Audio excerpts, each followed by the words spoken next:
Αυτό είναι ένα Peugeot 106 Rally και είναι ένας θρύλος των ορεινών διαδρομών.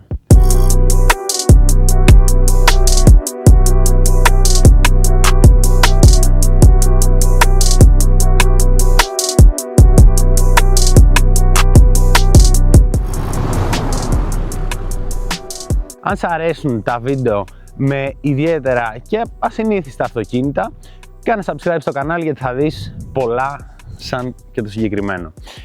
Ακόμη, εκτιμώ πάρα πολύ όλους εσάς που κάνετε like και hype στα βίντεο γιατί βοηθά το κανάλι να πάει παρακάτω. Επιπλέον, αν έχετε ένα αυτοκίνητο το οποίο θεωρείτε πως έχει κάτι το ιδιαίτερο, στείλτε ένα mail εδώ προκειμένου να το παρουσιάσουμε στο YouTube. Πάμε τώρα να συζητήσουμε για έναν θρύλο των στροφών, το Peugeot 106 Rally. Η πρώτη εμφάνιση της ονομασίας Rally σε αυτοκίνητο της Peugeot ήταν με το Talbot Samba στα 80s, όπου ήταν αυτοκίνητο βασισμένο στο Peugeot 104 και έφερε και την ονομασία Rally. Έπειτα, το 1988, η Peugeot έβγαλε το θρυλικό Peugeot 205 Rally μέχρι το 1992 και το 1993 παρουσιάζεται για πρώτη φορά το 106. Το 1993 βγαίνει το Peugeot 106 Rally και βγαίνει πρώτα με κινητήρα 1300 κυβικών και ήταν ένα αυτοκίνητο ομολογασιών για το Group Α και το Group Ni. Το 1996 βγαίνει το Series 2 Peugeot 106 Rally, το οποίο είχε κινητήρα 1600 κυβικών και 8 βαλβίδες και το 1997 οι 8 βαλβίδες γίνονται 16 και έχουμε το αυτοκίνητο που έχουμε εδώ πέρα, ένα Peugeot 106 Rally Series 2 16 βάλβιδο. Το 2003 σταματά η παραγωγή του 106 και του Rally και ουσιαστικά είναι ένα τέλος εποχής, καθώς το επόμενο αυτοκίνητο που έφερε την ονομασία Rally ήταν το Peugeot 207 Rally, το οποίο παρά το γεγονός ότι είχε δύο πόρτες και έφερνε θεωρητικά στο 106, δεν είχε καμία απολύτως σχέση, καθώς ήταν ένα πολύ πιο βαρύ και πολυτελές αυτοκίνητο σε σχέση με αυτό. Πρωτού προχωρήσουμε στα υπόλοιπα χαρακτηριστικά του αυτοκινήτου, πρέπει να σας πω κάτι πάρα πολύ σημαντικό. Το Peugeot 106 Rally είναι στην Ελλάδα συνυφασμένο με την κόντρα και την καγκουριά. Όμως, το αυτοκίνητο αυτό δεν πρόκειται για ένα απλό κοντράδικο ή καγκούρικο αυτοκίνητο. Πρόκειται για ένα πραγματικό driver's car, το οποίο προσφέρει απίστευτη ευχαρίστηση στις στροφές. Είναι ένα πραγματικό pocket rocket, το οποίο ευχαριστήθηκαν πάρα πολλοί άνθρωποι. Και είναι πραγματικά κρίμα το γεγονός ότι το αυτοκίνητο αυτό έχει πάρει αυτή τη φήμη του καγκούρικου και κοντράδικου, καθώς είναι πολύ περισσότερα από απλά ένα κοντράδικο αυτοκίνητο. Το Peugeot 106 Rally είχε δύο βασικούς ανταγωνιστές. Βέβαια, ο ένας από αυτούς, το Citroën Saxo VTS, ήταν ουσιαστικά ένα ξαδερφάκι του αυτοκίνητου αυτού, καθώς ήταν σχεδόν το ίδιο αυτοκίνητο. Επιπλέον, ο άλλος ανταγωνιστής ήταν το Punto GT, όπου θεωρητικά ήταν λίγο πιο πολύ ένα αυτοκίνητο για τις ευθείες, αλλά στις στροφές το 106 Rally έκανε κουμάντο. Το αυτοκίνητο αυτό αποτελεί ορόσημο της αυτοκίνησης και για έναν ακόμη πολύ βασικό λόγο. Το αυτοκίνητο αυτό είναι η ζωντανή απόδειξη ότι η ευτυχία κρύβεται στην απλότητα και αυτό είναι κάτι που εφαρμόζεται φυσικά και στα αυτοκίνητα, καθώς ενώ είναι ένα πάρα πολύ απλό αυτοκίνητο με πολύ ήπιο εξοπλισμό, πραγματικά η οδηγική ευχαρίστηση που σου προσφέρει είναι απίστευτη. Στο σημείο αυτό βλέπουμε το μηχανοστάσιο του Peugeot 106 Rally Series 2.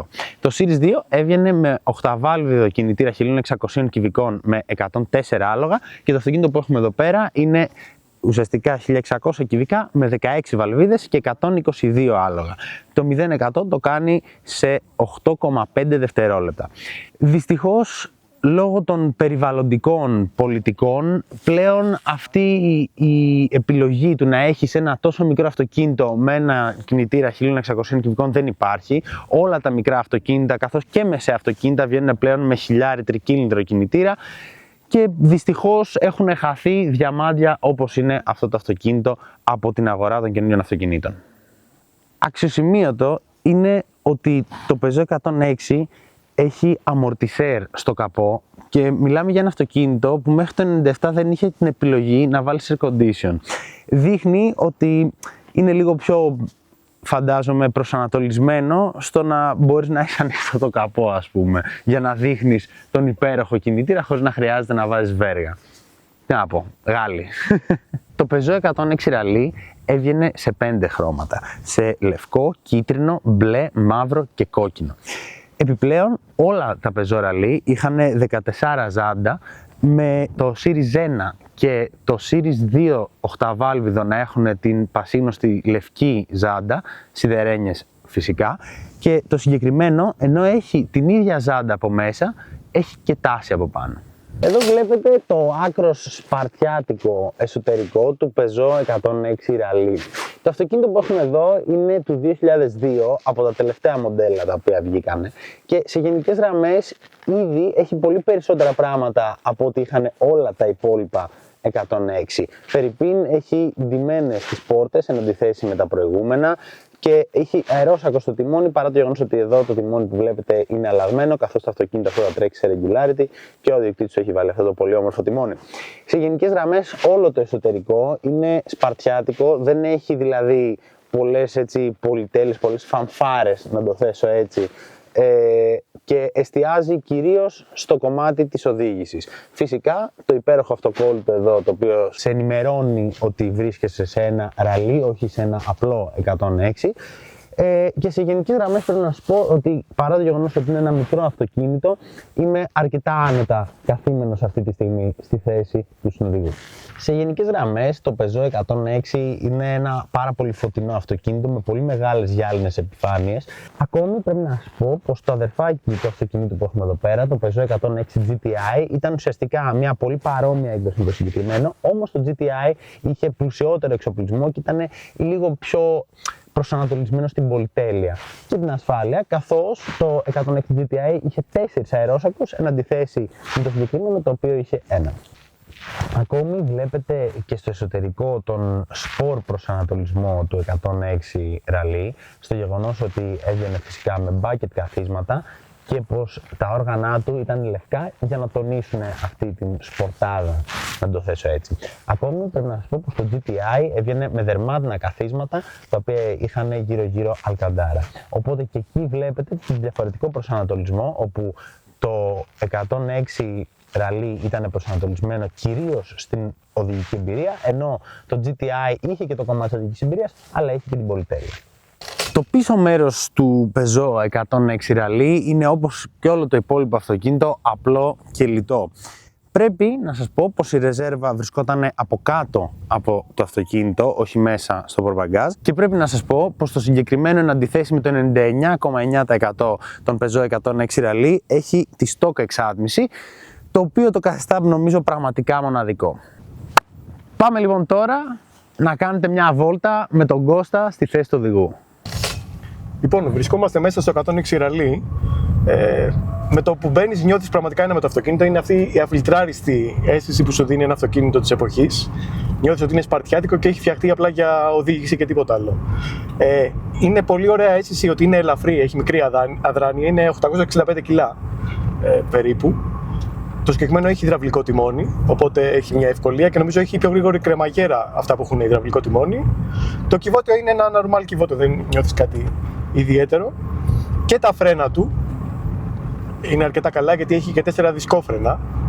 Αλλά το σημαντικό είναι αυτή η ανώθευτη εμπειρία οδήγησης. Ήταν ένα σχολείο. Ήταν, ας μου επιτραπεί η έκφραση, τα χρόνια της αθωότητας. Όλοι οι 40'ριδες πλάς μέχρι 50 ή ήθελαν να έχουν ένα τέτοιο ή κατάφεραν και απέκτησαν. Όσο πιο σφιχτή είναι η διαδρομή το στροφιλίκι, τόσο πιο πολύ αποτελεσματικό είναι. Είναι κυριολεκτικά ένας φωνέας γιγάντων το αυτοκίνητο αυτό, και σου δίνει αυτή την σπαρτιάτικη αίσθηση που με λίγα άλογα και μια απλή συνταγή μπορείς να ευχαριστηθείς πάρα πολλά. Είχε βγει μια άσχημη ρετσινιά για όσους δεν ήξεραν από οδήγηση και δεν το σεβόντουσαν, διότι στο απότομο άσε του γκαζιού πάνω στο άπεξ της στροφής υπερστρέφει, οπότε χρειάζεται κατάλληλους χειρισμούς. Ήταν και παραμένει ένα σχολείο οδήγησης για πολλούς. Ανδρώθηκαν πάρα πολύ, ήταν τα χρόνια της αθωότητας, όπως ξαναείπα. Και το αυτοκίνητο με ένα cage και μια ανάρτηση και φρένα πραγματικά πρωταγωνιστεί ακόμα και σήμερα σε αναβάσεις. Κάθεσαι πολεμικά και απολαμβάνεις ανώθευτη αίσθηση οδήγησης.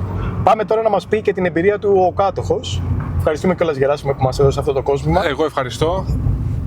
Αυτό που μπορώ να πω εγώ είναι ότι είναι ένα αυτοκίνητο που καλύπτει πλέον τα κενά που έχουν μείνει στο θέμα προσιτού και φαν αυτοκινήτου. Όντως.